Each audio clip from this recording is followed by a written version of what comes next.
En Totus Podcast encontrarás contenido de diversa índole que seguro te va a proporcionar esos minutos de entretenimiento que nunca están de más. Este año hemos dado un paso más y nos hemos lanzado a una aventura lectora que nos tiene especialmente ilusionados.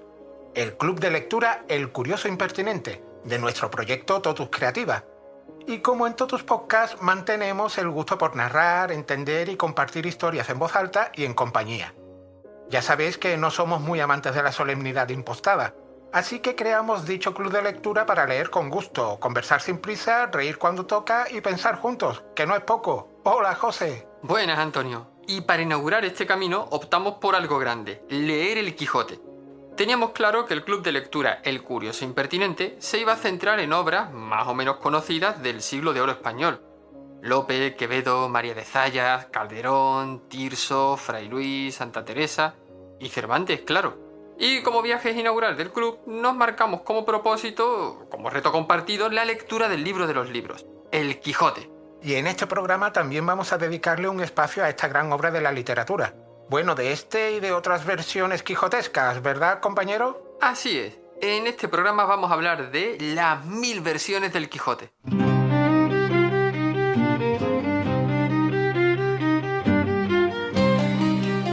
Vamos a dedicar unos minutos a la apasionante historia de la publicación del Quijote porque, José, no existe una sola versión de esta obra. Quiero decir que la historia del Quijote no tuvo una única versión. Para nada, y no nos estamos refiriendo a aquel apócrifo de Avellaneda, del que prometemos hablar en otro programa.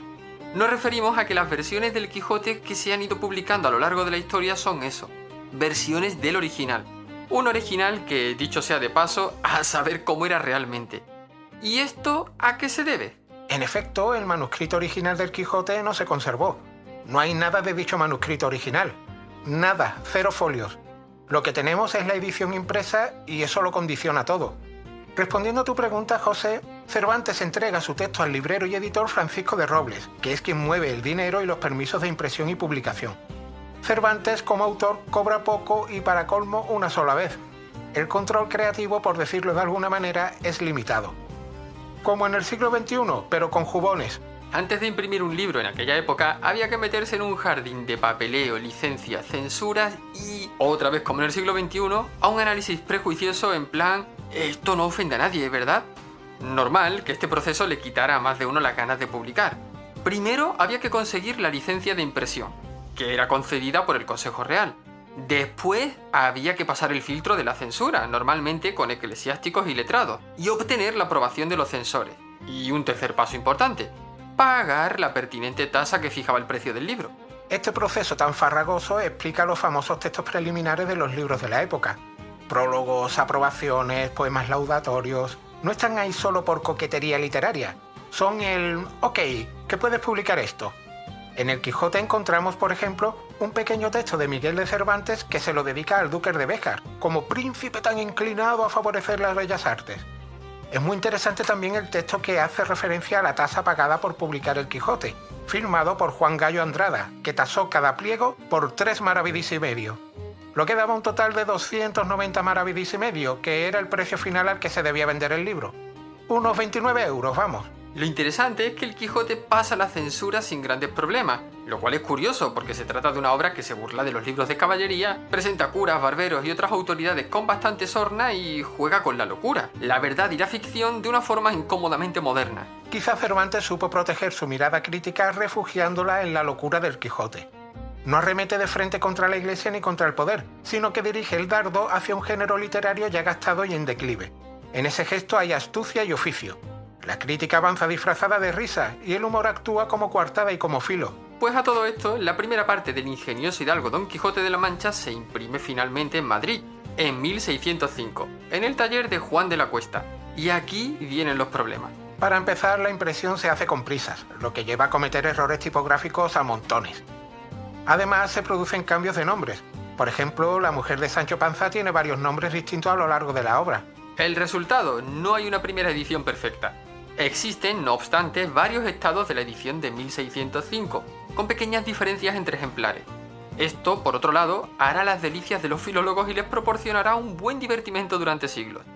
Igual, los lectores normales no lo disfrutaron tanto. Sin embargo, el éxito fue inmediato. El libro funciona. y mucho. En pocos meses aparecen más ediciones en Madrid y en otros lugares como Lisboa, Valencia y Zaragoza.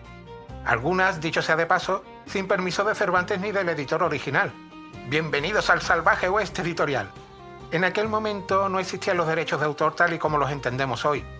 Si el libro se vende, se copia y punto. Así que el bueno de Don Miguel de Cervantes ve cómo su obra circula, pero el dinero no circula hacia él con la misma alegría. ¿Y qué pasó con la segunda parte del Quijote? Pues tiene relación con ese salvaje oeste editorial que ha comentado Antonio. En 1614 aparece el famoso Quijote apócrifo, firmado por un tal Alonso Fernández de Avellaneda, que, por lo que sabemos, es un seudónimo y cuya identidad, hasta el momento de grabar este programa, es desconocida. Este libro, del que ya hablaremos más en otro programa de manera muy detallada, se burla de Cervantes. Presenta a Don Quijote de una forma muy burda y cambia los rasgos de los personajes. Además, tiene un tono más agresivo y menos sutil. Y aquí pasa algo que llama la atención. La ficción provoca una reacción en la realidad. Cervantes, molesto pero rápido, acelera la escritura de la segunda parte, la auténtica, que sería publicada en 1615. Aquí Don Miguel hace su magia y se toma la revancha contra el misterioso Avellaneda.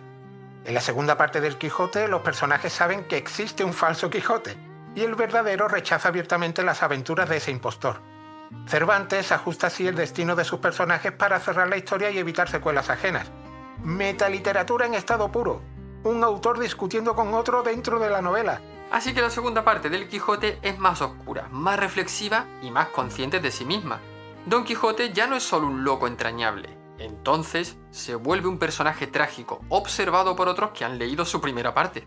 En esta segunda parte, Cervantes corrige incoherencias de la primera, profundiza en el personaje de Sancho Panza y cierra la historia con una muerte clara sin ambigüedades. Hay un mensaje implícito. Este personaje es mío y aquí se acaba la historia. Tras la muerte de Cervantes en 1616, el Quijote sigue publicándose sin parar. Y sin parar se siguen introduciendo cambios. Se moderniza la ortografía, se corrigen erratas y a veces se mejora el estilo con resultados discutibles. Durante siglos, cada editor cree saber cómo debería haber escrito Cervantes. Hoy, en cambio, las ediciones críticas intentan reconstruir el texto más fiel posible a las primeras impresiones, con todo su caos incluido. Porque, amigos y amigas de Totus Podcast, el caos también es historia. El pobre de Cervantes, hoy reconocido como uno de los mejores escritores de la literatura universal, no era, por desgracia, dueño de su libro. El escritor del siglo de oro vendía el manuscrito o el derecho de impresión a un librero editor que, en el caso del Quijote, se trató de Francisco de Robles. Este le hacía al escritor un pago único por su obra, y una vez hecho el pago, el escritor perdía por completo el control sobre su libro. Además, antes de imprimirse, ya lo hemos señalado un poco antes, el texto pasaba por una burocracia y una censura que lo cerceraba. Que si la licencia, que las aprobaciones, que si las tasas. Y los censores no leían como críticos literarios, sino como funcionarios. Buscaban herejías claras, ataques al poder o inmoralidades escandalosas. La ironía, el doble sentido y el humor pasaban mejor que un tratado serio. Por eso el Quijote, tan subversivo en el fondo, pasa el filtro sin corte. Además, imprimir era caro. El proceso técnico era el siguiente. Primero, había que componer el texto de manera manual, letra a letra. Después, las páginas se montaban deprisa y corriendo. Las correcciones del texto eran mínimas o inexistentes. Y a veces se corregía una errata creando otra. Si el libro finalmente se vendía bien, se reimprimía sin revisar el original, copiando errores anteriores y añadiendo nuevos. El texto, impresión a impresión, se degradaba o mutaba como un rumor. Esto significaba que no había edición definitiva. Cada edición podía cambiar la ortografía, palabras, frases enteras e incluso párrafos. Y más que por motivos estéticos, se hacía por motivos prácticos, como ahorrar papel o encajar mejor las páginas. El concepto de texto fijo es una cosa más moderna. En el siglo de oro, el libro era provisional por naturaleza. Y otro problema añadido. Si la piratería no era legal, lo parecía. Un libro con éxito era rápidamente copiado e impreso sin permiso por otros talleres. Y esto no se veía como un delito moral, sino más bien como una oportunidad comercial. La consecuencia de esto, más errores, menos control y más versiones circulando al mismo tiempo. El Quijote del siglo XVII era un poco como el agua del río de Heráclito. Nunca leías el mismo Quijote dos veces. Hasta que en 1780 la Academia Española de la Lengua publicó una memorable edición impresa por don Joaquín de Ibarra, Esta edición es un punto de inflexión muy importante para el Quijote porque mejora el texto y cambia la idea misma de lo que es editar un clásico. Estamos en el siglo XVIII, en plena Ilustración. Los clásicos dejan de ser solo libros populares y se convierten en patrimonio cultural. La RAE, fundada en 1713, tiene un objetivo claro: fijar, limpiar y dar esplendor a la lengua española. Y el Quijote es la obra cumbre del español, pero también un texto lleno de variantes, erratas y ediciones contradictorias. Así que la Academia dice básicamente: pues esto no puede seguir así, vamos a ordenar este caos cervantino. La edición de 1780 es un proyecto casi científico. No es una reimpresión bonita, es una edición crítica avant la lettre. ¿Cuál fue el proceso? Primero se compararon las diferentes ediciones antiguas. Después se evaluaron las variantes textuales y se decidió qué lecturas eran las más fiables. Se corrigieron, asimismo, los evidentes errores de imprenta, y todo ello con la intención de acercarse al texto que Cervantes quiso escribir, no el que le imprimieron. Frente al copiamos lo que haya anterior, esta metodología supone un gran avance. Y ahí es donde entra don Joaquín Ibarra, que no era un impresor cualquiera. Fue, y no exageramos, el mejor impresor español del siglo XVIII, admirado además en toda Europa. Era fácil reconocer un Ibarra por su tipografía limpia, clara y elegante, amén de un uso magistral del espacio en la página. El papel de las imprentas de Ibarra eran de altísima calidad y ponían un cuidado extremo en la composición.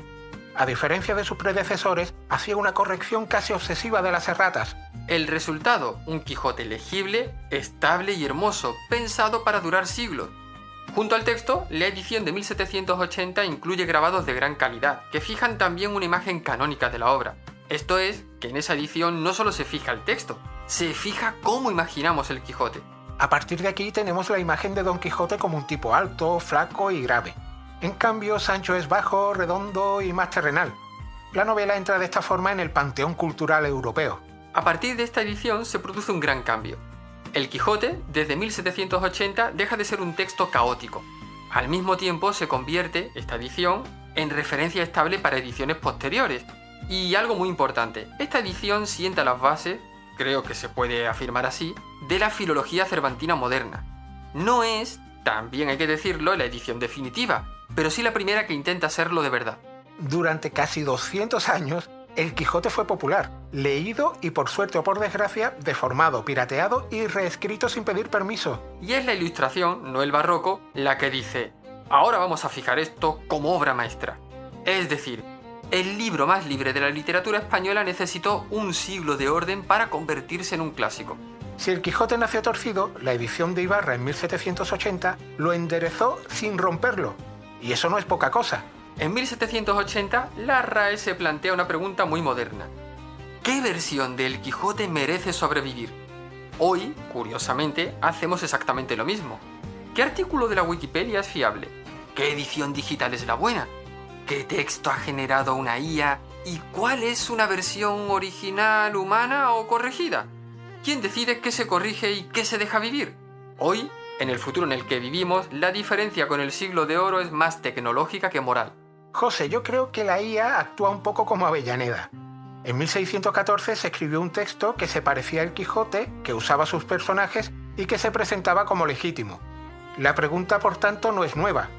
¿Qué hace auténtico a un texto? ¿La intención del autor? ¿La autoridad que lo valida? ¿La aceptación de los lectores? ¿El algoritmo que lo posiciona primero? Así que, como la historia es cíclica, parece que el mito del texto definitivo ha muerto otra vez. Hoy nos encontramos con tres poderes en tensión: las instituciones, academias, editoriales y universidades que siguen intentando fijar el texto, la comunidad, los lectores, las wikis, los foros, los profes que negocian el texto, y los algoritmos, es decir, lo que aparece primero es verdad. Y no porque sea mejor, sino porque es más visible. Si Ibarra corregía erratas, el algoritmo corrige la relevancia. Así que durante siglos pensamos que el problema del Quijote era técnico. Erratas, imprentas, ediciones malas. Hoy sabemos que el problema es otro. Decidir quién tiene derecho a decir: este es el texto. En el siglo XVIII fue la academia. En el siglo XXI es una mezcla extraña de comunidades, máquinas y costumbres.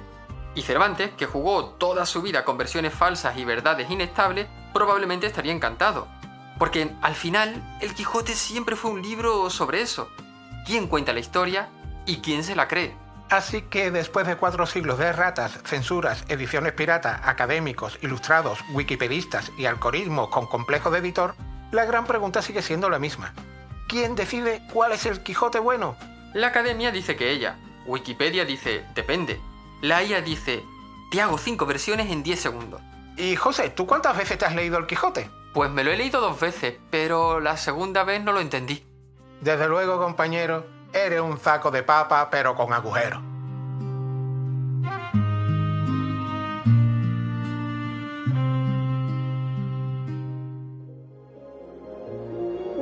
Gracias por escuchar y apoyar Totus Podcast.